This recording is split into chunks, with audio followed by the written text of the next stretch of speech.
전옥현의 안보정론입니다.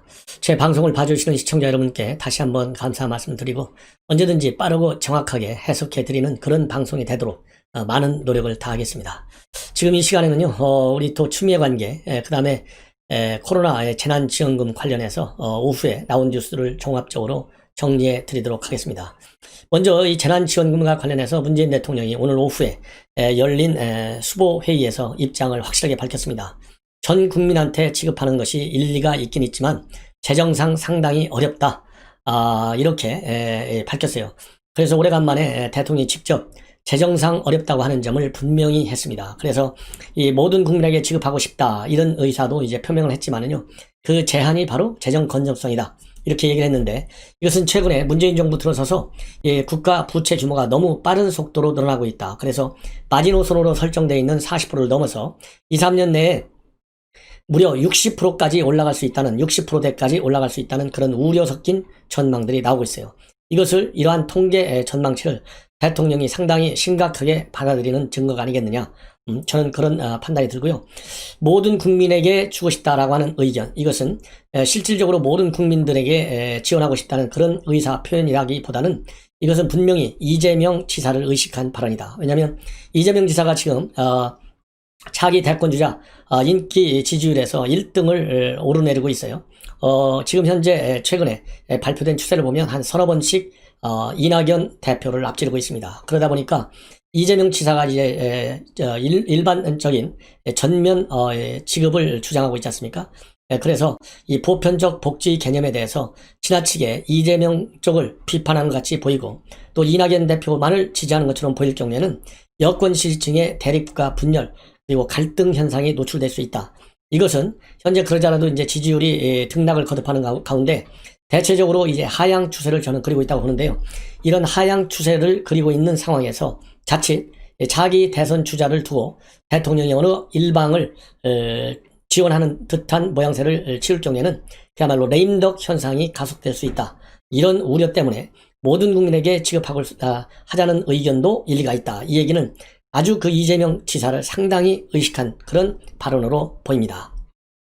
그리고 또 국회에 대해서는 추경 예산을 조속히 집행할 수 있도록, 특히 지급 시기를 추석 이전에 할 수 있도록 이렇게 요청을 하고 있어요. 그래서 제가 보기에는 이제 추경 예산을 둘러싼 여야 간의 줄다리기가 있을 수가 있는데요. 야당도 기본적으로 추경 예산 4차 편성하자, 이렇게 나왔기 때문에 이 4차 추경 예산과 관련해서 여야 간의 큰 갈등은 있지 않을 것이다, 이런 말씀을 드리고 싶습니다. 그리고 일일 확진자 수가 이 1000명을 넘어설 수 있다, 이런 전망도 있었지만은 우리 국민들께서 지금 굉장히 열심히 이 방역 조치에 협조를 하고 있지 않습니까? 그렇기 때문에 추세로 보면 상당히 지금 이제 낮아지고 있어요. 그래서 5일 연속 100명대를 기록하고 있는데, 이러한 추세가 수도권에서 확연히 나타나고 있어서 국민들에게 고맙다, 이런 얘기를 또 하고 있다, 이런 말씀을 드리고 싶습니다. 자, 그리고요, 또 하나 중요한 것이 이제 추석 문제가 있고 10월 3일 개천절 행사가 있어요. 추석과 관련해서는 정부에서 공식적으로 총리까지 나서서 가능하면 귀향을 자제해달라, 이렇게 나오고 있고, 그 다음에 10월 3일 개천절 광화문 집회와 관련해서 정부 여당은 상당히 강하게 이 집회 참석자들을 의법 조치하겠다. 이낙연 대표의 경우는 상상하기 어려울 정도로 강한 톤으로, 강한 워딩을 통해서 이 개천절 집회에 참여하지 말아라, 이렇게 아주 세게 발언했어요, 오늘 아침에.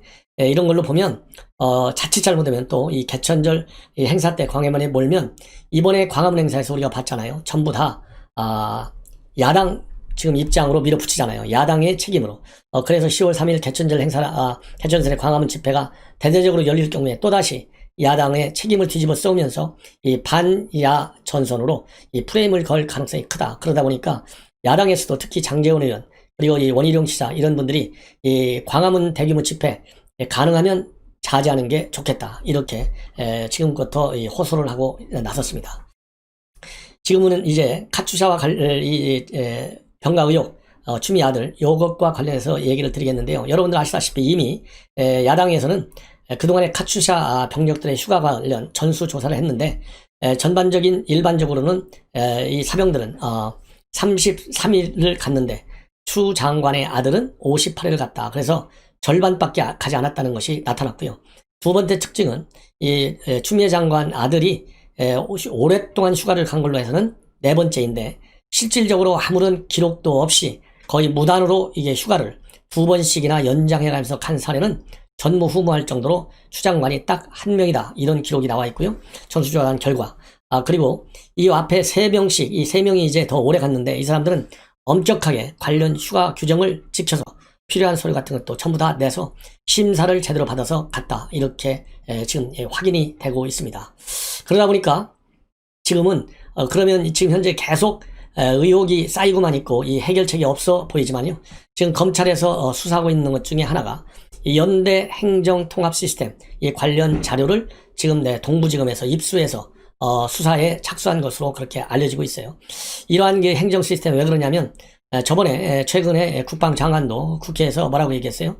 연대 기록 시스템에 남아있다, 이렇게 얘기를 했고, 그 다음에 또 누가 이런 얘기를 했냐면 이 변호인 측에서도 이렇게 군 기록에 남아있다, 이렇게 얘기를 했거든요. 그렇기 때문에 지금 현재 연대 통합 행정 시스템이 보존 기간이 5년입니다. 그래서 여기에 조난되어 있는 이 아들과 관련된 휴가 기록, 이거를 보면 누가 어떻게 해서 이렇게 월권을 했는지, 외압을 받아줬는지, 아니면은 추미애가 얘기하는 식으로 외압은 없었는지, 이런 것이 분명하게 이제 확인이 되는데, 이미 이것을 동부지검에서 가져갔기 때문에 이거 찾는데 시간이 얼마나 걸리겠습니까? 금방에 나올 수 있는 거 아니겠어요?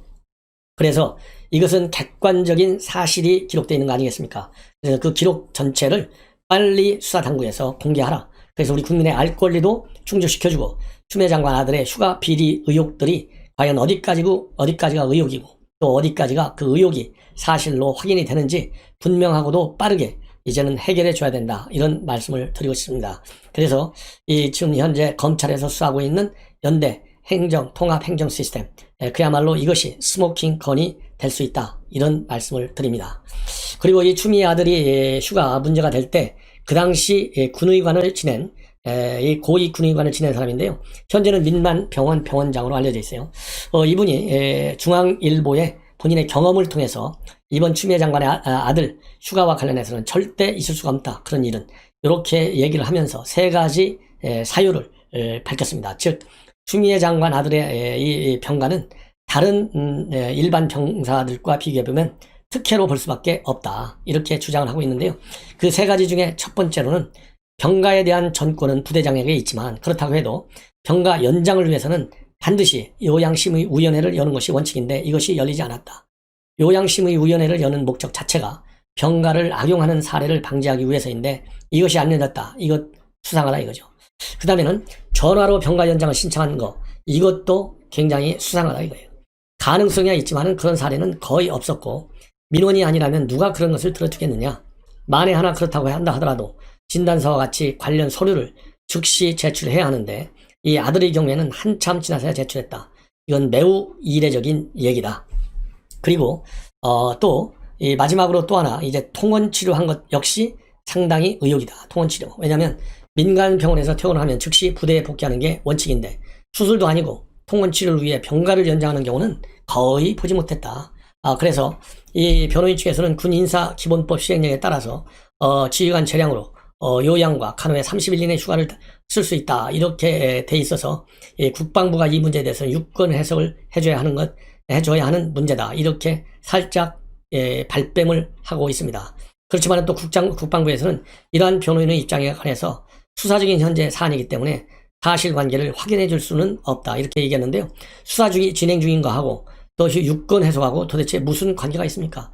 이 국방부의 유권 해석이 검찰에 영향을 줄 수도 있겠지만은, 유권 해석은 권위 있게 주는 거 아니에요. 영향을 영향을 주면 주는 대로, 안 주면 안 주는 대로 유권 해석을 내려주고, 그 유권 해석이 이 법조계를 비롯한 우리 국민들의 또 이 심판도 받을 필요가 있지 않나, 저는 그런 생각이 듭니다.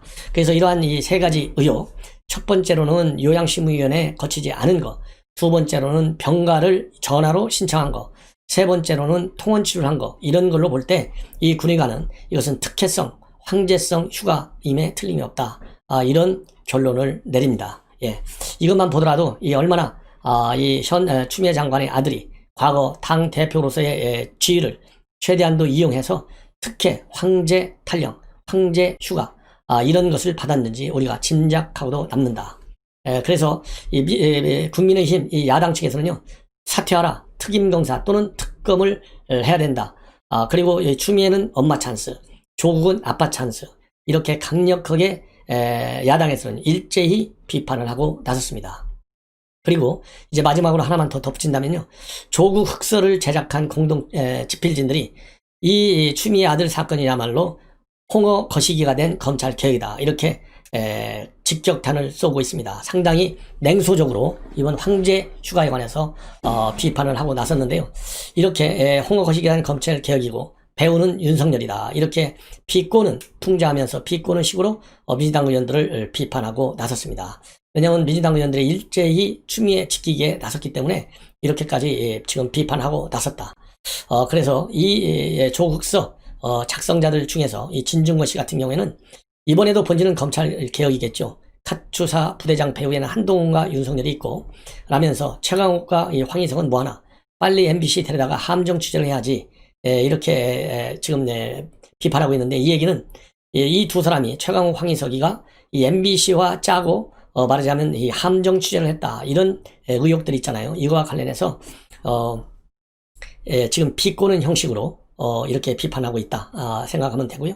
그 다음에 조국서 공동 집필한 서민 교수의 경우에는 자신의 블로그에 홍어 거시기가 된 검찰 개혁이라고 쓰면서 본질은 이 황제 휴가와 관련해서 본질은 검찰 개혁이다, 이렇게 이 추장관 보좌관까지도 얘기하고 있잖아요.